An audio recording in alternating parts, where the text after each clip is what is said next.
para entendernos, sino que baje un poco del cielo a la tierra, ¿no? Don Gustavo, muy buenas noches. Buenas noches. Muy buenas noches. Buenas noches, muy bien. Digo yo que quería que fuese un poco terreno hoy, ¿eh? Sí, sí, porque, sí. claro, si me da una clase especial, entonces ya no podemos empezar. No, lo ideal sería mirar desde el cielo a la tierra, ¿verdad? Pero en fin, pues, procuraremos ya bajar a la tierra todo lo posible, sí. Perfecto. Nace en 1924, don Gustavo, Sí, señor. en Santo Domingo de la Calzada, Eso es. en La Rioja. Que cantó la gallina después de asada, Sí. claro. Es un lema de mi pueblo, bueno, de mi ciudad, es ciudad, ¿eh? Es un milagro del Camino de Santiago. Pero es muy largo de contar, ¿eh? Es muy bonito, pero es muy largo de contar. Bueno, Ahora, si quiere lo cuento, pero en fin. sí. No, pues nada. ¿Muy largo? Es un poco largo, sí. No, si es muy largo, no. Sí. No, lo dejamos ahí. Entonces, Por eso sí. Ya lo dejamos. Simplemente Yo creo en la decir próxima al edición público que esté viendo que merece la pena que lo lean. que lo es muy lea. bonito, sí. Bueno, y además ahora teniendo internet incluso, Pues no, ya podemos estará teclearlo 40 y veces, 40 entrarás, veces, ¿no? sí, sí. Es un milagro interesantísimo porque es la resurrección de un gallo y una gallina que están ya a punto de ser trinchados por el corregidor, y es un milagro de Santo Domingo y no de Santiago. Y es un peregrino que ahorcan. Bueno, vamos a dejarlo porque... Don Gustavo, tengo tantas ganas de hablar con usted y de que me cuente tantas cosas, que si empezamos por la gallina, entonces no hablamos realmente Por eso, del gallo. Eso, sí, muy bien. Usted se va a Lucía Medrano de Salamanca en 1949 a enseñar, Sí. enseñanza Sí, media. una cátedra de filosofía de instituto del año 49, eso es. Era un instituto femenino y es una de los episodios de mi carrera profesional que recuerdo mejor, porque yo era director, o lo fui a los pocos meses de estar allí, de manera que tenía bastante posibilidad de organizar aquello, ¿no? A mi modo. Y entonces recuerdo que y había 3 cursos de filosofía. Y entonces había tal entusiasmo en aquellas chicas, ¿verdad?, que tenían un nivel, yo recuerdo un nivel pues enteramente similar o incluso superior al que luego se consiguió aquí en la facultad, al principio, ¿no? Y luego pues hice 2 instituciones de las que estoy muy satisfecho, ¿no? La primera era que entonces eran los colegios de monjas y frailes, eran los que prácticamente absorbían todo el alumnado. Y estas eran, pues más bien hijas de campesinos y demás, que hablaban muy mal, decían a fusilar y cosas de estas, iban mal vestidas, salvo una élite, hijas de gente progre de Salamanca, entonces, pues médicos, las hijas del rector, que era Tobar entonces, cosas de ese tipo. Bueno, total, que lo primero que hice fue poner a esas todas uniforme. Todas fueron con uniforme, con lo cual ya... Y luego, allí había mucha afición a la música, entonces habían creado una sociedad filarmónica y entonces les puse una institución que era estar oyendo música todo el rato, todos los recreos, y luego los sábados por la tarde, a las 4 empezaba una sesión de música que era absolutamente seria. A la primera que se movía, falta de disciplina y demás, ¿verdad? Y estábamos de 4 a 8, pues todo el ciclo de Brahms, de Beethoven, ¿verdad?, de Bach, ¿verdad? Y entonces todavía me encontré el otro día en Madrid a unas señoras que curiosamente a mí me parecieron mis abuelas, siempre, estaban más envejecidas que yo, ¿verdad? Vinieron a saludarme y me dijeron, pero es usted don Gustavo, pero ¿no se acuerda de nosotras? No me acordaba, eran alumnas. Y dice, pues le estamos muy agradecidas porque nos incitó usted a la afición por la música, ¿verdad? Don Gustavo, empezaba en 1924, nace usted en La Rioja, concretamente en Santo Domingo de la Calzada, y vive la Guerra Civil, que es uno de los acontecimientos que, sí. no sé si desgraciado o afortunadamente, están en este momento, digo afortunadamente para unos, desgraciadamente para otros, Sí, claro. están en boga y se discuten, etcétera, etcétera, de eso hablaremos más tarde por el tema de la memoria histórica, Claro, pero será claro, más tarde. sí. ¿Cómo vivía aquellos momentos? Bien, bueno, pues es un ejemplo típico de memoria histórica. Lo vivía de un modo, bueno, lo que yo recuerdo ahora es una cosa pues totalmente propia de un individuo pues inconsciente, como todo el mundo. Yo que sabía lo que era aquello. Recuerdo perfectamente, pues cuando vino la República yo tenía 6 años. Me acuerdo perfectamente, había unas fábricas allí de maderas y demás. Recuerdo los trabajadores vestidos de mono, pues desfilando y cantando la Internacional, que sonaba muy bien. Claro, yo era muy afín a la música, me gustaba mucho.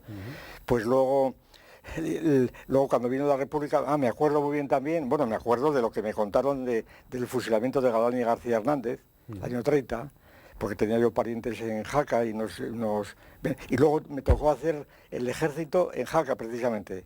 Y yo estuve en la propia sala de banderas donde había estado el teniente Galán, o el capitán Galán. Había un agujero allí en una puerta y allí contaban, esto fue una pistola en aquella... Y además me contaron una anécdota muy bonita, que yo, es a beneficio de inventario, allí lo contaban. Pues 16 años después de los hechos. A Galán y García Nero los fusilaron inmediatamente, un consejo de guerra los fusilaron, porque claro, se habían alzado contra la monarquía y sabían a qué se exponían, era una rebelión militar. Es decir, y estos que luego fueron héroes de la República. Esto es muy importante también para la memoria histórica, para que se sepa que la República Segunda no vino simplemente, ¿verdad?, pues como en un camino de rosas. Tuvo por de pronto esta primera obertura de dos oficiales que se sublevan y que los fusilan, claro.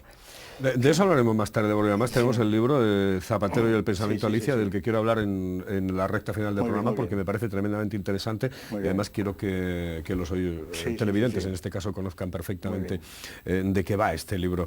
1924, vive la guerra civil, etcétera, etcétera, y después... Me acuerdo de la Revolución de Asturias, muy bien, allí desde mi pueblo... Pero no, vivió...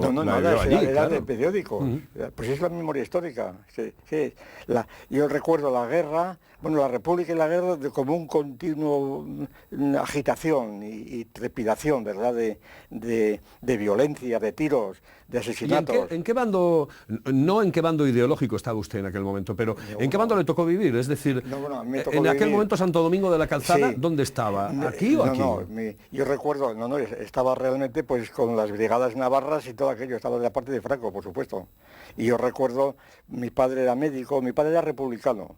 Bueno, yo recuerdo siempre que decía, qué tontería esta, qué institución tan arcaica esta de la monarquía. Recuerdo yo que era médico y entonces pero era muy moderado, era un liberal realmente, ¿no?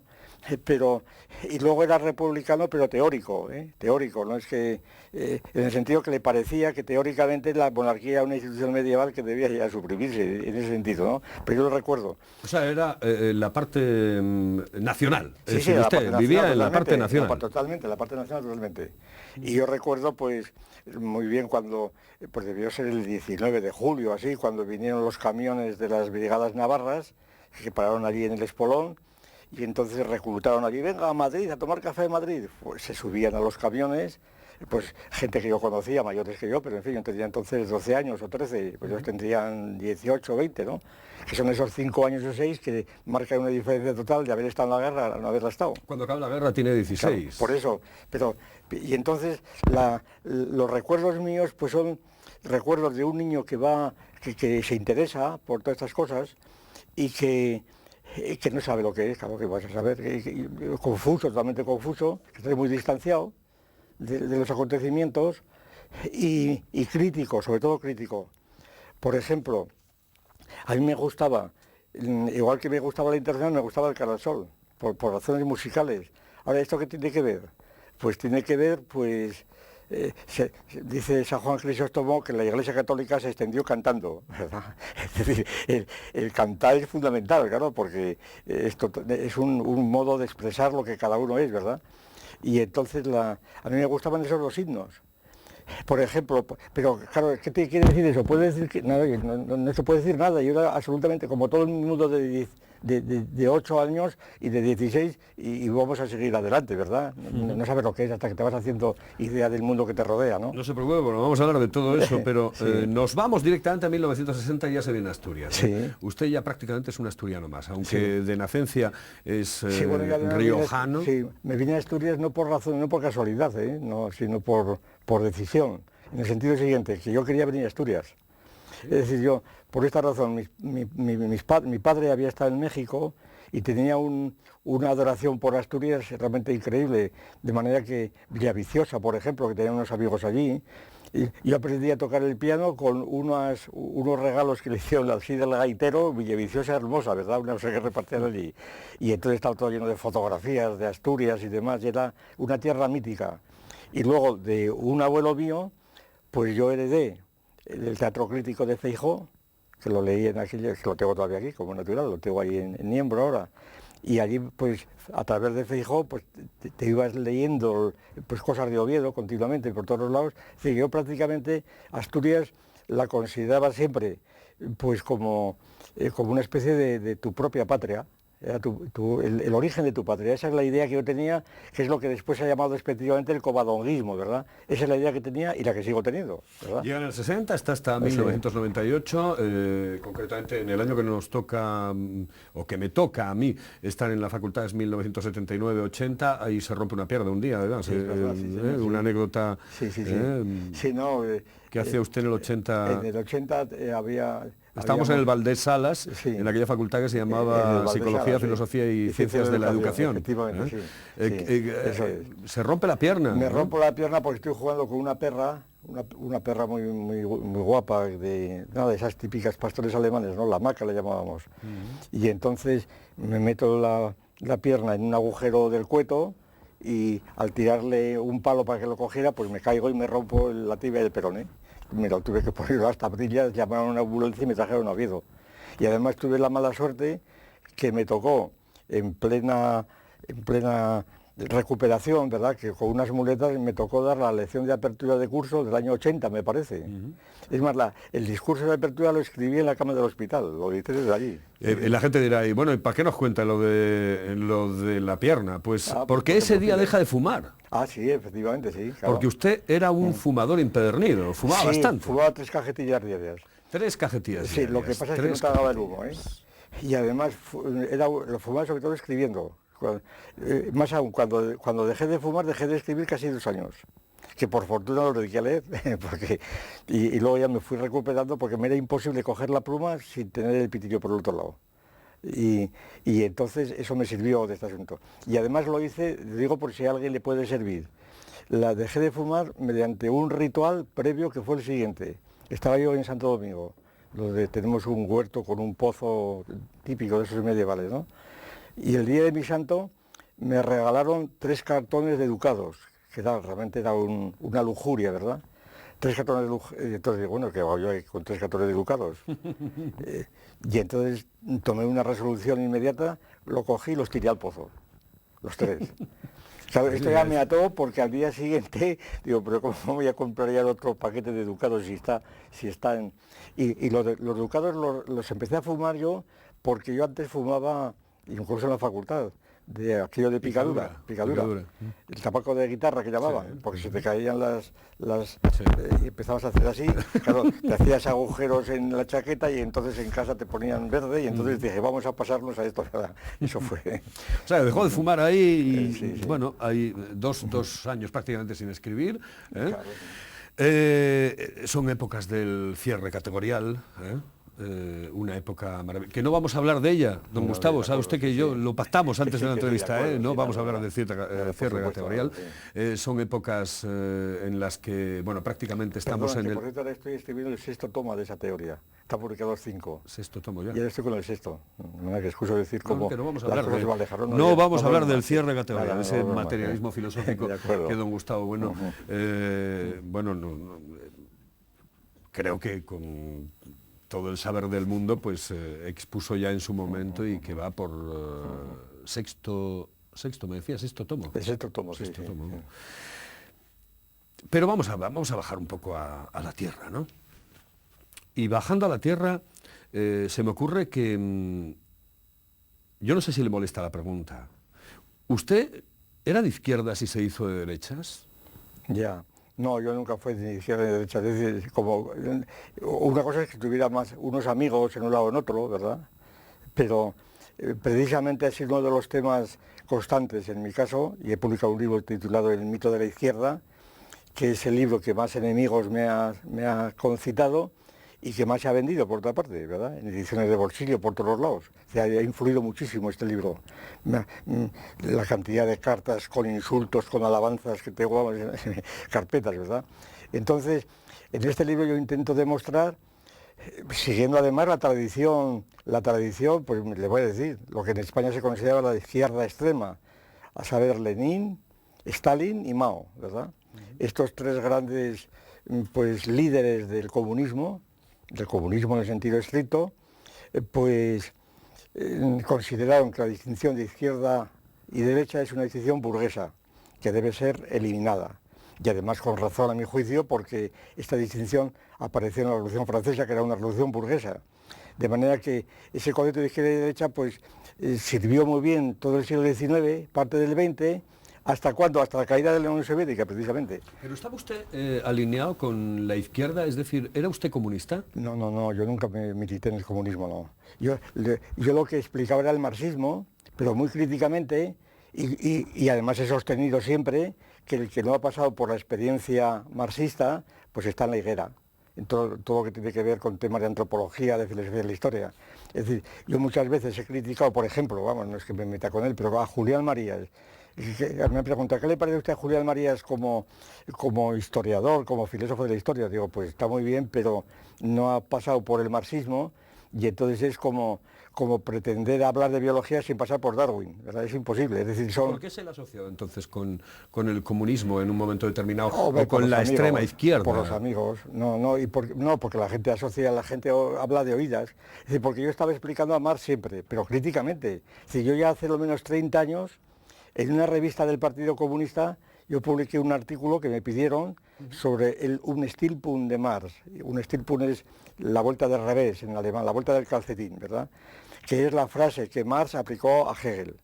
Dijo Marx, Hegel es considerado como un perro muerto, el idealismo y demás. Y dice Marx, en la segunda edición del Capital, dice, pero ya es hora de que de resucitar a este llamado perro muerto, porque bajo la corteza mística está latiendo una semilla racional.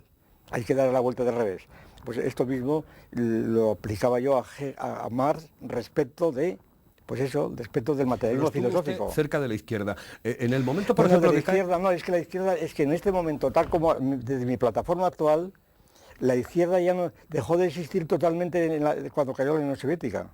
A eso iba. Claro, es decir, cuando cae la Unión Soviética, claro, ¿se le caen a usted muchas convicciones? No es convicciones, no, cambia la realidad. Es decir, es cuando, vamos a antes de descubrirse pues que se lo llama Neandertal, el darwinismo pues era una teoría, una pura teoría. Entonces, cuando empiezan allí en serio a ver los huesos de Neandertal y del Cromañón y demás... Es decir, cuando se plasma, claro, cuando empieza a ver la realidad, leninismo, claro, es cuando uno se da cuenta que aquello realmente no va a ningún lado, que ha fracasado, sencillamente que ha fracasado. Es decir, la Unión Soviética no podía fracasar, y fracasó de un modo estrepitoso, como vemos. Entonces, ¿por qué fracasó? Hombre, es que tuvo muchos enemigos. Hombre, ya se sabía que tenía muchos enemigos, pero tenía que haberlos previsto, ¿no? Y entonces, quiere decir que el sistema que había organizado el Stalin y demás...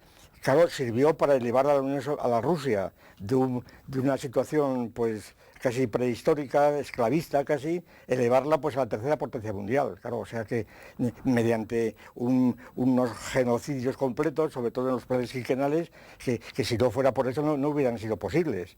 Es decir, que ahora el precio de aquellos es tremendo, pero sin embargo si la Unión Soviética llegó a la Luna, convirtió a los rusos y a los soviéticos en general, pues en la situación que alcanzaron, ¿verdad?, de nivel de educación, inventado el estado de bienestar. El estado de bienestar lo inventó la Unión Soviética, eso no se puede olvidar.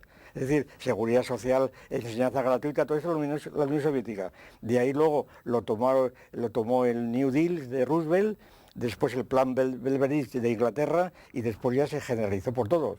Entonces la Unión Soviética es constantemente, aunque no se quiera, incluso cuando el Partido Comunista dice que no tiene que ver con la Unión Soviética, cuando Carrillo inventa el eurocomunismo, todo muy bien, pero lo cierto es que cuando cayó la Unión Soviética se derrumbaron todos los partidos comunistas de Europa, el de Italia, el de Francia y el de España, por mucho que digan. Entonces la Unión Soviética estaba ejerciendo un papel, no ya directamente por el oro de Moscú, que también funcionaba en mil ayudas, sino simplemente porque era un modelo de una sociedad que se podía alcanzar mediante una revolución.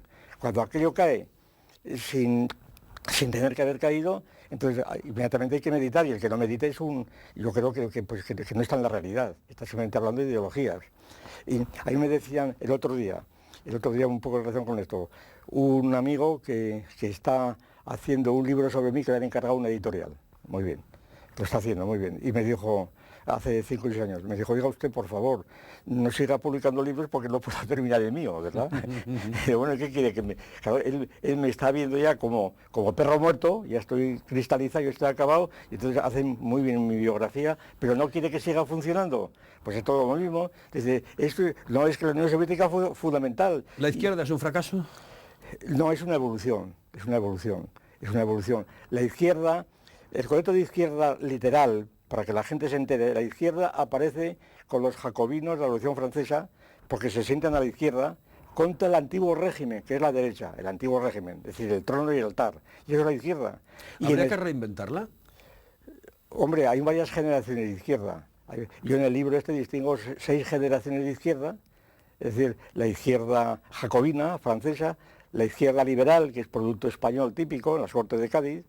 Después viene el anarquismo. Sí, porque además el término izquierda, y creo que se lo leía usted, viene porque realmente en ese Parlamento estaban a la izquierda, es decir, no era por... Claro. Bueno, lo que tampoco es una pura casualidad, porque resulta que a la izquierda se sentaban ya desde el Concilio de Nicea, se sentaban los menos, los más pobres, vamos, y a la derecha en los bancos de las iglesias, es decir, que había ya una disposición topológica que luego permitía casi de un modo inconsciente una cosa y la otra, ¿no? Sí. Tengo muchas cosas que preguntarle. Vamos a ir con muchas... Es que tengo muchas cosas, de verdad. Venga, es que para una vez que le tengo... ¿Los nacionalismos provienen de la imbecilidad? Sí, bueno, hay muchas clases de nacionalismos, ¿eh? Los nacionalismos secesionistas, pues proceden del Estado. Es decir, la idea central, la imbecilidad mayor es creer los nacionalismos que vienen de una nación previa. Y la nación política viene siempre de un Estado previo. Es decir, esto es una idea, lo que ha influido aquí en este asunto, y está influyendo en Cataluña, en el País Vasco, es la teoría de Fichte, uno de los grandes discípulos de Kant, que inventó Fichte con el nombre del Volksgeist, el espíritu del pueblo, que era la secularización del Espíritu Santo, que soplando había creado el reino de la gracia, que se oponía al reino de la naturaleza, idea que todos los cristianos sabían en el catecismo, ¿no? Es decir, el mundo se dividía en 2 partes, naturaleza y gracia. La gracia era el don del Espíritu Santo, que soplaba sobre la humanidad, y de ser hombre pecador, hombre casi una especie de primate, lo elevaba, ¿verdad? Lo curaba del pecado original y lo elevaba a la cumbre más alta del universo. Un momento. Sí.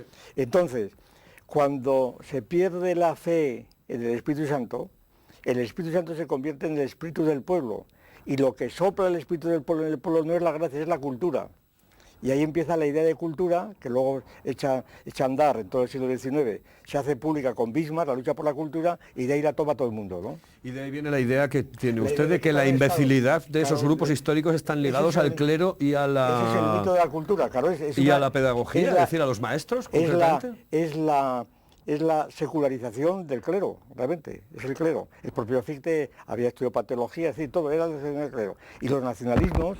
Y por tanto la nación política no viene de la nación eterna como ahora se piensa, ¿no? De una nación prehistórica, de los celtas, de los layetanos, ¿verdad? La nación viene siempre del antiguo régimen, que es un Estado, un reino, que se transforma mediante una revolución, como la francesa, y entonces se convierte en una nación política, invención de la Revolución Francesa, que es cuando empiezan los ciudadanos en lugar de los súbditos, como se dice. Usted ha bajado la tierra con sus últimos libros. Digo que ha bajado la tierra en plan coloquial, se lo estoy comentando, sí. Es decir, para que nos entienda la gente. Es decir, no está hablando ya del... materialismo, no está hablando de cuestiones comunes, como exactamente, Zapatero, bien, pero sí, de Zapatero vamos a hablar porque, vamos, tenemos aquí el libro, tenemos el libro, nos lo hemos leído, pero vamos, el libro yo me da la sensación de que de él hablaremos dentro de unos instantes, es un libro que está en pues prácticamente todas las librerías, Zapatero y el pensamiento Alicia, hablaremos de él y hablaremos de esa ensoñación en la que parece vivir el presidente del gobierno, a juicio de don Gustavo. Don Gustavo... Pero que son temas... Y yo recuerdo, y muchas veces cito, cuando yo empecé a hablar de televisión, me dijeron, parece mentira que usted ahora se degrade a hablar de estas cosas, ¿verdad? A eso iba ahora, esa era la siguiente pregunta, don Gustavo. Vamos a ver, dijo en un momento que Gran Hermano es un experimento sociológico y digno de ver por la gente. Lo que no dijo es qué tipo de gente. Ya, bueno, bien, bien. Bueno, el Gran Hermano y la televisión, que tanta escándalo producía. Yo recuerdo cuando me llamaban a Barcelona, Madrid a televisión, cuando volvía, algunos colegas me decían, ¿cómo pierde usted el tiempo ir a eso, verdad? Y le digo, ¿cuántos teoremas habéis inventado en estos días que yo estoy fuera, verdad? Aquella pobre gente, lo que tenía era envidia que lo llaman a ellos, nada más, pero simplemente esto. Entonces, digo, bueno, y aunque sea tan mala la televisión, la caja tonta, yo recordaba un pasaje de Sócrates con Parménides cuando dice, Sócrates, le dice Parménides, Sócrates joven, y hablar del pelo y de la basura también es posible, también hay ideas de pelo y de basura, lo más degradado, según aquellos.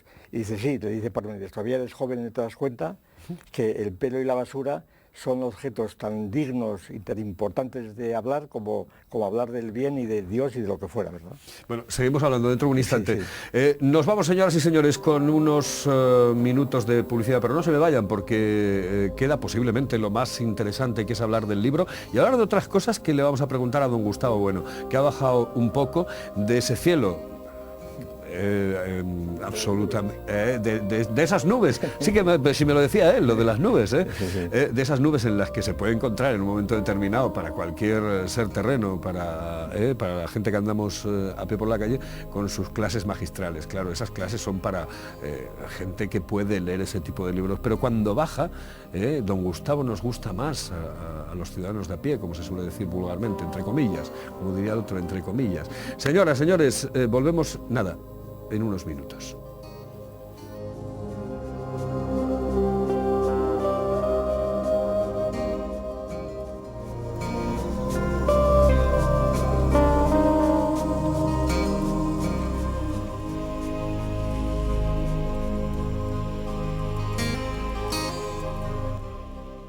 Continuamos adelante, aquí en Teleasturias y en Del Cielo a la Tierra con don Gustavo Bueno. Estábamos hablando de Gran Hermano, don Gustavo, que no me dijo, porque claro, dice que es un experimento sociológico y digno de ver por la gente, pero no me ha dicho para qué tipo de gente.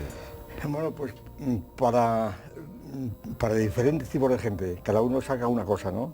No se quiere mojar ahí. No es que me quiera mojar. Primero, Gran Hermano ha cambiado mucho como todo. No se puede hablar de Gran Hermano tampoco en general como de la izquierda. Es muy distinto la izquierda de la época de las Cortes de Cádiz a la de ahora. No se puede hablar de la izquierda como si fueran entidades eternas, ¿no? Eso es pura metafísica. Pero Gran Hermano ha evolucionado. Yo de Gran Hermano estuve muy interesado en las 3 primeras ediciones. Después ya me desconecté de él porque aquello fue degenerando de lo que yo creía que había sido al principio. Además, yo por Gran Hermano me interesé por razones puramente teóricas. A mí me habían encargado de una editorial de Barcelona escribir un libro sobre la televisión, que lo escribí, Televisión, Apariencia y Verdad, donde yo tengo una televisión muy particular, que cuando estaba terminando el libro me dijeron, en Holanda hay un programa llamado Gran Hermano, y entonces digo, esto es mi teoría. Y cuando en España se empezó a poner, inmediatamente me enganché en él. Me hicieron una entrevista, no sé por qué, de El Mundo y luego Interview, y entonces pues me llamaron de la televisión y empecé a interesarme por aquello. Y aquello era muy interesante, es muy largo de contar esto. En aquel momento era interesante para un tipo de gente como usted, por ejemplo. Sí, hombre, para mí, primeramente fue un experimento zoológico, zoológico, etológico, sí. Estaban allí, era exactamente igual que cuando vas a un zoo. Todo el mundo va a ver a los antropomorfos, es decir, cuando ven a las gallinas de Guinea pasa, ¿verdad? Tú vas a ver a los monos y a los chimpancés. Pues aquí pasaba lo mismo. Aquí veía de repente una serie de individuos que estaban en un tipo de vida doméstica, pero entregados a los menesteres más humildes biológicos, y entonces pues era ver cómo se desempeñaban una serie de primates, claro. Primates no es ningún insulto, también somos primates todos, ¿no? Ya hablaremos de los simios y nos queda tiempo después, ¿eh? Estaban ahí funcionando y entonces era muy interesante ver de repente en televisión algo similar a la etología humana, es decir, a los primates humanos como estaban funcionando como en la jaula de los otros. Y yo esto lo dije en la primera entrevista que me hicieron en El Mundo, que inmediatamente empezaron a sonar los teléfonos de todos los lados, porque les gustó mucho la idea. Pero yo cambié otra vez. A los 2 días, Iván, que era de Gijón, sí. Iván plantó cara allí y dijo, no queremos nominar ni queremos tampoco quedarnos con el dinero, sino que el dinero lo vamos a repartir entre no sé quién y además no vamos a nominar. Digo, bueno, este individuo ya no es un primate, está haciendo aquí una revolución. Y entonces yo cambié, esto ya no es un experimento zoológico, es sociológico. Es otra cosa distinta, antropológico, ¿verdad? Y entonces me acuerdo con El Mundo, que me llamaron, ¿ese ha cambiado usted de opinión? Digo, no, que ha cambiado el programa, no había forma de meterse en la cabeza. ¿Que ha cambiado de opinión? Que no, señor, que no he cambiado de opinión, que es el programa que no ha cambiado de opinión. Es como con la Unión Soviética, que usted se ha hecho de derechas, que ha caído la Unión Soviética. No, por eso no me he hecho de derecha, lo que pasa es que la derecha ha desaparecido, que es muy distinto. ¿Qué ve en televisión? Pues los telediarios, bastante. ¿Nada más? Lo principal. Telediarios, pues para contrastar unos y otros, ¿verdad? Luego veo bastante programas de estos, bueno, bastante, programas de estos de digital, pues el canal de historia, que cada vez se pone más pesado, pero en fin, de vez en cuando, pues una cosa interesante, ¿verdad?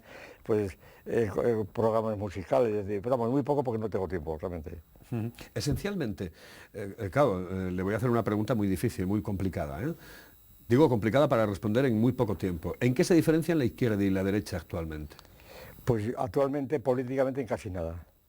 En casi nada. Después de las democracias homologadas en España, después de la transición, los programas de los partidos políticos son prácticamente equivalentes en todo lo que concierne a la seguridad social, etcétera. La diferencia, la aberración más tremenda, a mi juicio, es que la izquierda, precisamente para diferenciar a la derecha, en gran medida la izquierda, ha empezado a buscar puntos de diferenciación en el secesionismo, en la independencia de las provincias. Es decir, la idea clásica de la izquierda española, sobre todo el Partido Comunista, no digamos la derecha, era, se ve, Partido Comunista de España. Así era el nombre del Partido Comunista de España. Hoy día ya eso se acabó, ¿verdad? Ahora es el Partido Comunista de Andalucía, de tal, de Asturias, tal. Es decir, hay 17 partidos distintos que luego se confederan o lo que fuera. Es decir, aquel internacionalismo proletario Claro, después se acabó absolutamente. Y entonces llamar a eso izquierda me parece un exceso, por lo menos un abuso de los términos. Y sin embargo, creen que son de izquierda, pues gente del PNV que cree que son de izquierdas porque quiere la separación de Euskadi. ¿Conoce a alguien de izquierdas? Hombre, a mucha gente, claro que conozco, a muchísima gente, pero muchísima gente. Y además, lo peor es que los conozco... ¿Quién representaría ahora a la izquierda? Si es que no existe izquierda, es que no existe literalmente. Los partidos están homologados. La democracia, es más, en la Constitución española, por ejemplo, no aparece la palabra izquierda y derecha, no aparecen. Eso, a ver si... Tuve yo un debate hace 3 o 4 años, en una comida, con gentes, pues teóricos del Partido Socialista, ¿verdad? Y abordamos esto, digo, pero si izquierda y derecha no está en la Constitución, ¿cómo que no está? La teníamos allí, venga, a ver, ¿dónde está? Y ellos creían que estaban tan convencidos que creían que estaba allí. Esa distinción no es constitucional. Es como si los divides en rubios y morenos, ¿verdad? Pues habrá distinciones. Lo que hay es una izquierda sociológica, pero no política. Pues, por ejemplo, en tiempo se distinguió la izquierda porque iban vestidos, iban sin corbata, iban con corbata. La razón de no llevar yo corbata no tiene nada que ver con esto, nos equiparamos, no tiene que ver con la izquierda ni con la derecha. La razón de no llevar corbata yo, si se quiere que lo cuente 2 minutos, sí, es la siguiente. Sí. A mí me gustaría, que me dijese por qué siempre va con el botón abrochado, sí, y siempre eso, con ese tipo de polos. Siempre va con el mismo, porque yo desde que lo conozco y hace muchísimos años... Sí, por eso. Si yo dejé de llevar corbata porque un año, no recuerdo cómo sería, hace muchísimos años ya, estaba yo en Llanes, en la playa, y entonces convocaron para una junta de facultad urgente y yo me vine tal como estaba, ¿verdad? Porque era muy urgente y me vine sin corbata. Y entonces hubo allí una especie de reprensión por parte del decano diciendo que claro que esto no podía ser sin corbata porque ahí había que tener un reglamento de indumentaria y tal, hecho ahí un rapapolvo. Y entonces yo contesté diciendo que estaba de acuerdo completamente, pero que como éramos una facultad histórica, yo proponía que la facultad comprase trajes y que cuando yo explicase a los griegos que me pusieran una toga y cuando llegásemos a la India que me pusieran una peluca y así sucesivamente. Y que por tanto, que sí estamos de acuerdo, pero siempre que hicieran esto. Y entonces ya después de aquello, pues no me vi con facultades para ponerme la corbata otra vez. Porque siempre llevas el mismo tipo de polo, ¿no? No, lo de polo, bueno, la diferencia es el abrocharme el colo, esto probablemente es un residuo de cuando llevaba corbata, ¿verdad? De no ir descamisado, ¿verdad? Es una especie de síntoma, siempre, lo cual hace que mucha gente te confunda con un cura protestante, ¿verdad? y esto pues porque es muy cómodo, no sé, pues no sé. Vamos con el libro, porque si no nos va a dar tiempo. Zapatero y el pensamiento Alicia, un presidente en el país de las maravillas. ¿El presidente del gobierno vive una ensoñación o no? No, yo creo que vive una filosofía. El presidente es un filósofo, es decir, como todos nosotros somos. Yo me habría oído siempre la tesis de que todo el mundo es filósofo, todo el mundo que pertenece a un grado de desarrollo histórico determinado. El hombre neandertal no se puede decir que fuera filósofo, pero una sociedad como la española, que habla el español, que está totalmente impregnado de palabras filosóficas. Nosotros en español decimos sustancia, causa, dialéctica, ¿verdad? Categoría, estamos constantemente, son palabras que parece que estás leyendo Aristóteles, ¿no? Entonces, este romance español, que ya desde el siglo XI y XII es el vehículo para traducir a los griegos a través de los árabes y los judíos, pues naturalmente es un idioma que es filosófico por excelencia. Ahora bien, un presidente de gobierno, o de Consejo de Ministros, sí, que tiene que tener opiniones necesariamente sobre la paz y la guerra, sobre la cultura, sobre la religión, sobre la libertad, yo qué sé, sobre la historia de España, sobre la democracia, sobre la religión.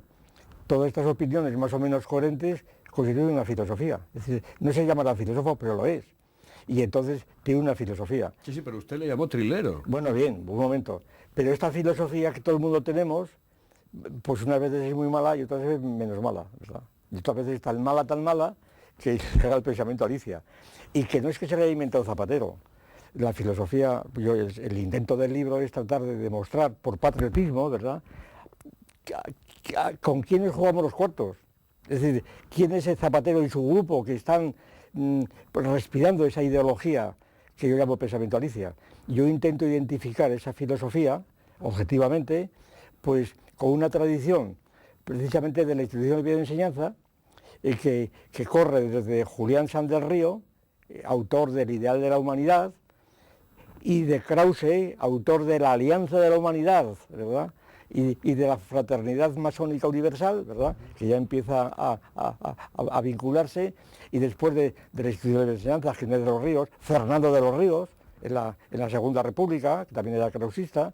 Es decir, que hay una tradición krausista que está inspirada sobre todo en el Ideal de la Humanidad, que fue un plagio, por cierto, que hizo Sanz del Río, el primer catedrático de filosofía en Madrid, la Universidad de Madrid.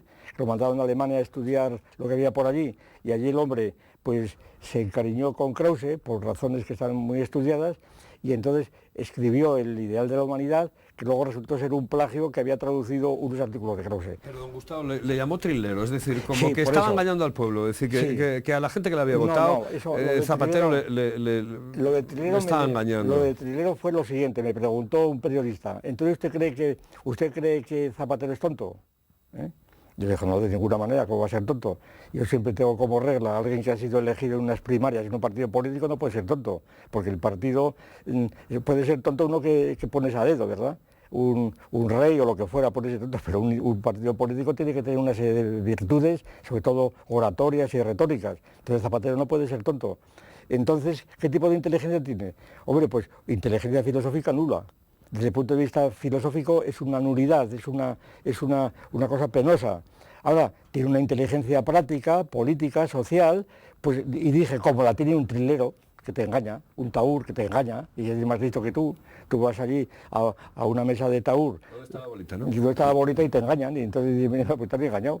Y yo una vez estuve en Sevilla, adrede, y fui a la calle de las 7, pues había unos trileros allí, pues a ver qué es esto, había visto por televisión, pues fui a hacer el experimento. Y efectivamente, fui allí en plan de conocer el paño, ¿no? puse allí, pues no sé, antes de los euros, pues no sé, puse allí un billete de 50 pesetas o algo así. ¿Pero cayó en la trampa de los trileros? Claro que caí. ¿Sí? Pues por eso yo digo, también, pero hace muchísimos años. Claro, yo caí, pues, no descubrí la trampa, yo puse allí 50 y entonces se mezcla un individuo, empieza a gritar, yo cogí, y entonces pues de repente te encuentras sin... Pues nada, era como un juego de prestidigitación. Entonces dice, bueno, pues estos individuos tienen más inteligencia práctica que yo en este momento, pero la inteligencia está circunscrita a ese asunto. Pues aquí lo mismo, está circunscrito a la inteligencia, pues eso de presentarse a un público, tranquilizarle con la sonrisa permanente, seguir adelante con la paz universal, con la alianza de civilizaciones. ¿Quiénes son los ganchos? Rubalcaba, todos los ministros que tiene, la gente que tiene, los medios de comunicación que están afines. Él conquistó sus primeros adeptos. El trilero es importante, pero ¿los ganchos? No, pero es que la ideología es muy pregnante. La ideología yo la comparo con el humo, que tiene fuerza expansiva. Es decir, y el libro apareció así, en 2 palabras.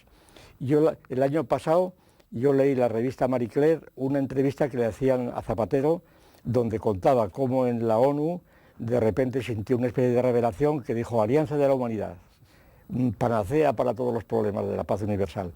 Como yo no creo en revelaciones, claro, ni Trifusio tampoco, dije, bueno, aquí no hay revelación, aquí hay algo distinto que tiene que ver con lo que llaman los psicólogos ecolalia en espejo. Es decir, cuando a todo un niño le dices, qué guapo estás, te dice, qué feo estás tú, ¿verdad? Entonces, aquí, el punto de partida, el famoso libro de Huntington, El conflicto de las civilizaciones. Entonces, que es el libro el manual de Estados Unidos de los republicanos, ¿no? Entonces, de Bush y demás. Entonces, a mí me parece que lo que hizo Bush fue decir, lo que hizo Zapatero fue decir, conflicto de civilizaciones, no, alianza de civilizaciones. Y entonces, sin encomendarse a Dios y al diablo, montó todo el tinglao, convenció a grandes cerebros como Kofi Annan, conocido internacionalmente, o bien otra persona conocida internacionalmente, otro gran pensador que es Moratinos, ¿verdad? Inmediatamente los incorporó y entonces empezó a montar el tinglao, formaron el GAN, autodenominado así, grupo de alto nivel, que después han parido allí unos informes hace unos meses, ¿verdad? Bueno, que hay que leerlo aquello. Y entonces en eso están. Y entonces, alianza de civilizaciones, pues eso es. Todo el mundo dice, hombre, hombre, suena muy bien, será un poco utópico, pero es inofensivo. No, es totalmente peligroso, es ofensivo. Porque la alianza de civilizaciones, por ejemplo, que supone que hay civilizaciones, no se dice cuáles son. No sé si es una o son varias. Luego, alianza supone, pues, delegados de esas civilizaciones para que pacten, pero ¿quién va a representar a las civilizaciones? De hecho, se sobreentendía la civilización cristiana y la islámica, occidental e islámica. Ahora son más bien palestinos y judíos, está por eso la verdad, pero se ve la ambigüedad. Y entonces, ¿quién va a representarlos? ¿El Papa a unos, o el Bagdad, o el imán de Bagdad a otros? No se sabe qué. Pero, ¿qué ocurre con esto de la alianza de civilizaciones?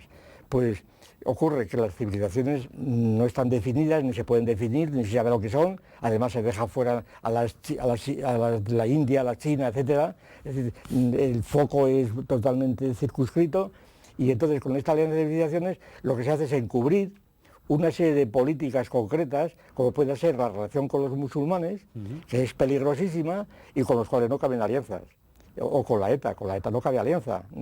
Es decir, en nombre de la solidaridad, pero la solidaridad no es una virtud, es otro capítulo que trato allí, la solidaridad no es una virtud, depende del contenido. Es decir, por ejemplo, la ETA, los grupos de ETA son muy solidarios, y hay películas, como por ejemplo La pelota vasca, en donde presentan a la ETA, a los grupos de ETA, como gente muy solidaria, y como si eso fuera una virtud. ¿La ETA está jugando con Zapatero ahora? No, la ETA está en donde estaba siempre. Y Zapatero creía, precisamente por su ideología optimista y panfilista, creía que la ETA se iba a rendir. Pero se ve que no se rinde. Y como está RQR con eso, y están diciendo, primero ya empezaron por hacer caso al principio de la tregua, cuando aparecieron 3 encapuchados, que resulta que eran 3 encapuchados leyendo un manifiesto. Claro, cuando te aparecen en el horizonte 3 encapuchados para pedirte una tregua, lo primero que le dice, oye, quítese las máscaras, primero que no estamos en el Islam, ¿verdad? Para que vengan con esas capuchas allí. Entonces era una cosa indecente. Y después, siempre han dicho, las fuerzas de ocupación, dice Otegi. Quien dice las fuerzas de ocupación quiere decir que considera a la Guardia Civil, al Ejército y a la Chancha inclusivo como fuerzas de ocupación. Cuando hablan del polimili político-militar. Es decir, cuando se habla de proceso de paz, ¿pero qué paz, qué proceso de paz? La paz supone la guerra es entre estados, y entonces la paz, que es lo que llevó a Zapatero seguramente a la Moncloa, fue la guerra de Irak, todo el mundo diciendo paz, paz, paz, paz, no a la guerra. Pero señores, ¿qué es la paz? Se dice, no, el fin de la guerra es la paz. Eso lo dice Aristóteles y lo dice Santo Tomás, así literalmente, ¿eh? Pues si la guerra trastorna un orden pacífico, es para imponer otro orden, y ese orden lo impone el victorioso en la guerra. Y así la paz romana la impuso Augusto rodeado de legiones, como se ve en el Ara Pacis de Augusto en Roma, ¿verdad? Está rodeado de legiones, la guerra es la paz de un orden. Y entonces en el caso de la ETA, los dos quieren la paz, pero la paz que quiere España es la paz de España, y la paz que quiere la ETA es la paz de Euskadi o de Euskal Herria. Nos quedan ya muy pocos minutos y la verdad es que yo quería seguir hablando sobre el libro, pero va a ser difícil. Lo que pasa que, bueno, tendremos más programas, ¿no?, para hablar con don Gustavo Bueno, pues de todas estas cosas, porque todo lo que nos cuenta es tremendamente interesante. Además, sobre todo cuando baja a la tierra es impresionante, don Gustavo. Don Gustavo, dos cositas. La memoria histórica se está debatiendo ahora. Vamos en muy poco tiempo y nos queda ya la recta final. Memoria histórica. Estamos debatiendo todos los días sobre la memoria histórica. ¿Qué es lo que quiere ser este libro? El tratar de conseguir que la gente razone un poco más lo que piensa y tenga un poco más de rigor. Memoria histórica es como círculo cuadrado. La memoria histórica, la historia no es memoria. Esto fue una ocurrencia del canciller Bacon, que en el siglo XVII pues, se le ocurrió clasificar las facultades del alma en memoria, inteligencia, memoria, imaginación y razón. Y dijo, ciencia de la razón, filosofía y poesía, ciencia de filosofía y matemáticas, ciencias de la imaginación, poesía, ciencias de la memoria, historia. Esto lo tomó D'Alembert y ya se ha acuñado la frase ciencia de la memoria.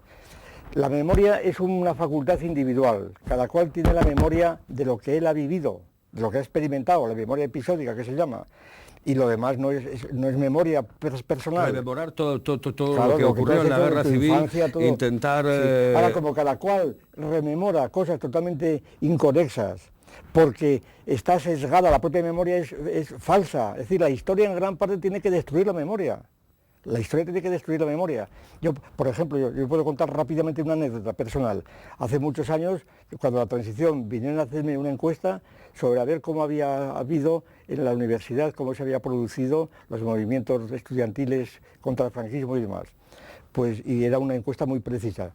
Me decían, año 62. Pues yo trataba de recordar, pues tal, no, usted está equivocado, aquel año usted estaba en tal sitio. Ellos tenían documentos y sabían más que yo. Entonces, la memoria es totalmente falible y aunque no lo fuera, está totalmente sesgada por las condiciones que han vivido. Entonces, la historia no es obra de la memoria, es obra del entendimiento y del juicio, que resulta de contrastar diferentes memorias, necesariamente diferentes, y formarse un juicio sobre ellas, y por tanto destruirlas como tales memorias.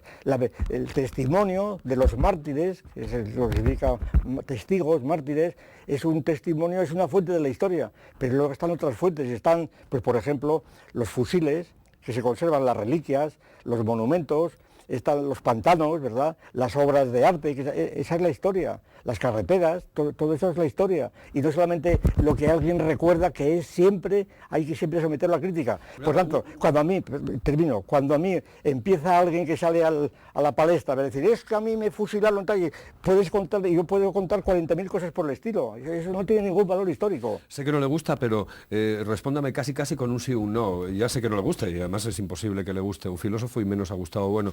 Pero hay que acabar, por ejemplo, con la simbología que procede del régimen franquista. Eso es cuando se le tiene miedo, sí.